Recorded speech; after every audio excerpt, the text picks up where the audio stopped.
Muntalks welcomes you once again to another session of Mindfulness Monday. Today, I want to speak to you about forgiveness.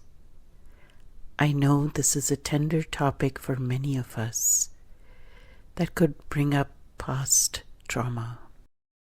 Please explore this with a light touch and give yourself full permission to pause this talk and come back to it whenever you feel ready.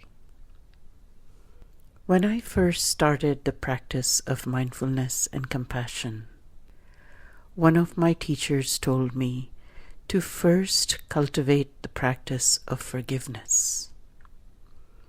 I did not understand then why forgiveness was so essential to the practice of mindfulness and compassion. Over time, I have come to understand that the unforgiving and unforgiven heart and mind are constantly in a fight with the past, with people or circumstances that have wronged us, or with ourselves when we regret something we might have done. Unless we learn to gently and slowly let go of these stories that grip us and drag us down into the world of resentment and sometimes even hatred, we will never be free to live happily in the present moment. This was a profound lesson to learn. Mindfulness is an invitation to live in the present moment. An unforgiven heart and mind felt like wearing heavy weights of the past and trying to swim in the present moment. Until I really learned to let be and let go, I always felt like I sank into the past when I tried to practice being present. I know and I understand that forgiveness cannot happen overnight. Still, we have to start somewhere. Small, baby steps, one moment at a time. Forgiveness is often misunderstood. Many people hear the word and immediately think, I have to excuse what happened.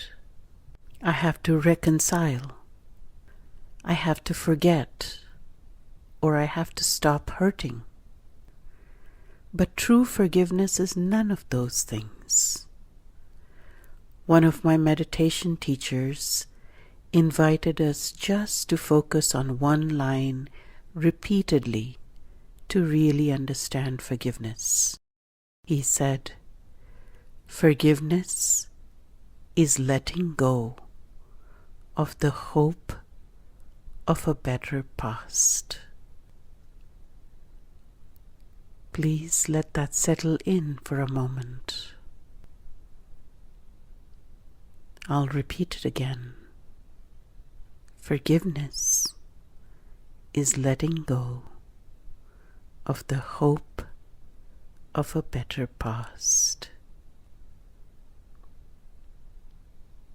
Indeed, so much of human suffering comes from arguing with reality and wishing things had been different than what they actually were. The mind keeps returning to, it shouldn't have happened, it should have been different, I should have known, my life should have gone another way, and so on and so forth. And the nervous system becomes trapped in a loop of resistance, not because we are weak, but because the human brain is designed to protect us from revisiting this pain. It may be helpful to understand the neuroscience of holding on. Modern neuroscience shows that emotional pain activates many of the same neural pathways as physical pain. Studies using fMRI imaging have shown that social rejection, betrayal, humiliation, abandonment, and unsolved anger activate areas such as the anterior cingulate cortex, regions of the brain involved in physical suffering. The brain does not easily distinguish between emotional threat and physical threat. When we repeatedly visit old wounds, the body often continues producing stress hormones such as cortisol and adrenaline. The nervous system continues to remain vigilant, protective, and contracted. Over time, this can contribute to chronic stress, inflammation, anxiety, sleep disruption, depression, isolation, muscle tension, digestive issues, and emotional exhaustion. Many people think they are holding on to anger because they choose to, but often the nervous system has simply never felt safe enough to let go. And this is why mindfulness and compassion matter so deeply, because healing does not happen through force.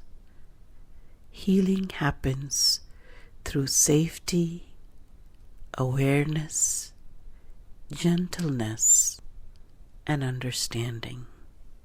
It may help to understand why forgiveness is so difficult.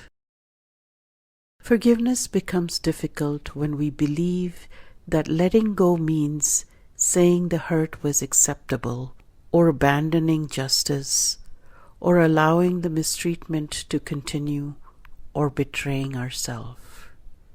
But forgiveness is not surrendering wisdom.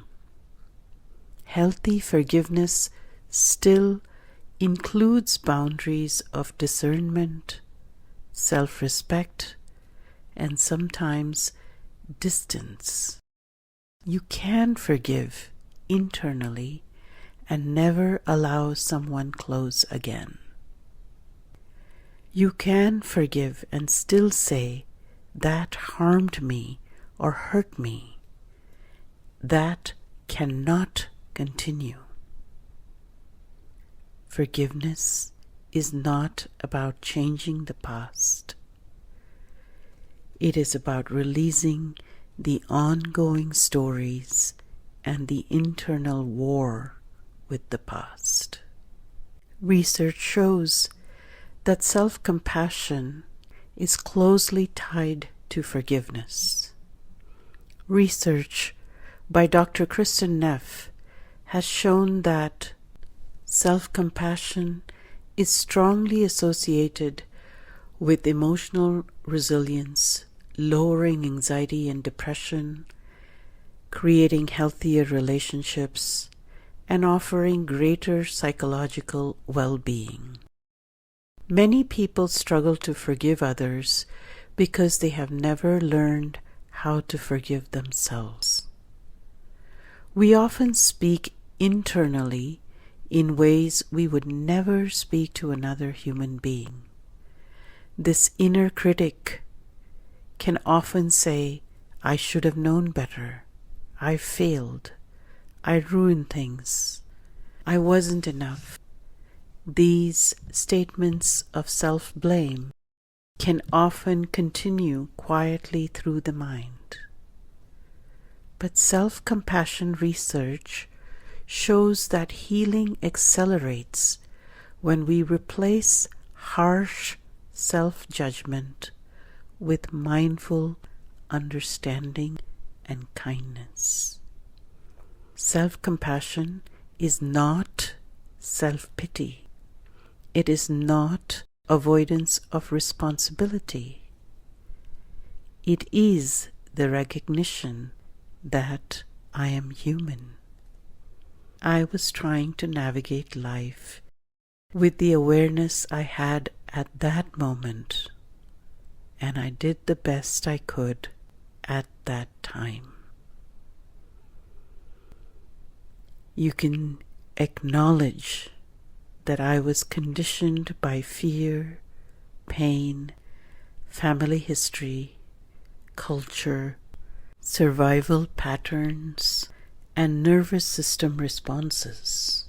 This understanding often softens shame and allows for forgiveness. Dr. Christopher Germer speaks beautifully about the idea that compassion and forgiveness is courageous, because compassion asks us to turn towards the pain rather than run away from it. Forgiveness is not bypassing grief or anger. It is allowing grief and anger to move through us. Many people think forgiveness should feel immediate and peaceful, but often forgiveness begins with feeling sadness, trembling, being disappointed, feeling angry, allowing tears, and finally, feeling the great exhaustion of carrying the burden sometimes for a long, long time. Eventually, the heart realizes that I do not want to spend the rest of my life reliving this moment or being a prisoner of that moment. And something softens, not all at once, but very slowly. It will help you if you can understand how the nervous system tries to protect you. Sometimes, unconsciously, we build an identity around being hurt. The mind says, if I let go of the hurt, then perhaps whatever happened either will happen again or that it didn't even matter. It may say, if I stop carrying this anger, I lose protection.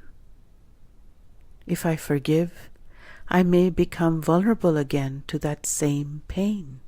It might happen again. But mindfulness helps us to see that holding this pain tightly does not actually protect us. Very often, it only keeps the wound and the hurt alive. Mindfulness teaches us to observe thoughts and emotions without becoming imprisoned by them. We simply begin to notice, this is what anger feels like. Oh, grief is arising. Fear feels like this. This is disappointment. We can name these experiences and allow them to simply move through awareness. Forgiveness also does not mean forgetting. Some wounds will remain tender forever. Forgiveness does not erase memory. Instead, memory gradually loses its emotional poison. The event may still be remembered with wisdom and compassion, but it no longer controls the nervous system in the same way. The story becomes integrated rather than continually reopened to create new trauma. In trauma research, healing is not forgetting. Healing is remembering without re-entering the full physiological emergency response. Perhaps the hardest forgiveness is self-forgiveness, especially when we look back at our lives and see relationships, choices we have made, parenting, health, money, words that might have been spoken in pain, things that might have been left undone or unsaid, moments we wish we could relive again, differently. It is human to have remorse and regret, but we cannot heal from endlessly punishing ourselves for being human. At some point, compassion asks us to recognize the person we were did not possess the awareness and the wisdom we have now. Wisdom often arrives from and after suffering, and this too is part of being human. You truly did the best you could under the circumstances that were there in the past. And so we return again to that sentence: forgiveness is letting go of the hope of a better past. The past cannot be repaired, cannot be changed, no matter what we do. But our relationship to the past can soften. And when it softens, energy returns, presence returns, life returns, healing begins. We stop feeding and scraping the wound every day with resistance. In fact, we gently realize the futility of trying to heal the wound by scraping it again and again. We learn to care about the wound and let it be just to heal with time. We begin to ask, how do I want to live now? What kind of a heart do I want to carry? What would freedom from past feel like? Because forgiveness is not really about any other person. Forgiveness is about freeing ourselves from carrying the same burning stone for decades. I truly wish you gentle, kind healing. May you truly be well. Thank you.